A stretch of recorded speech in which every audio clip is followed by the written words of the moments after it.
नमस्कार दर्शक बंधु छात्री सुरक्षा मुख्यमंत्री कले बड़ घोषणा आसला नुआ स्कीम तेबे कौन आनी छात्री नुआ स्कीम बा सुरक्षा जानापी भिडियो को प्रथम शेष पर्यटन देखूँ और भिडियो को लाइक कमेंट शेयर करने सहित चैनल को सब्सक्राइब करूँ।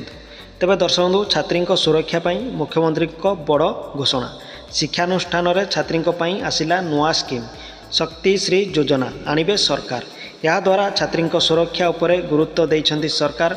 कॉलेज मानकर विभिन्न परिस्थिति और घटना को आखि आगरे रखी छात्री मानक सुरक्षा को गुरुत्व दिया जाइछि। ता सहित वर्तमान मुख्यमंत्री बड़ घोषणा करिसेंति विश्वविद्यालय अधीन रे थिबा समस्त कॉलेज रे शक्ति श्री योजना कार्यकारी हेबो। महाविद्यालय एवं विश्वविद्यालय मानकर छात्री मानकु आत्मसुरक्षार प्रशिक्षण दिया जिवो। सशक्तिकरण गुरुत्वारोप करा जिवो। विश्वविद्यालय रे शक्ति श्री शक्तिकरण केन्द्र स्थापन करा जिवो। याकू छात्री माने नियंत्रण और परिचालन करिवे। जदि कोनोसी महिला दुर्व्यवहार की समस्यार सामना करती तेबे सेमाने या विरोध में निजे एतला देई याकू कार्यकारी करि पारिवे। शक्तिश्री शक्तिकरण केन्द्र जड़े छात्री शक्तिश्री साथी भाव काम करेंगे। जड़े अध्यापिका शक्तिश्री संयोजिका हिसाब से काम करेंगे।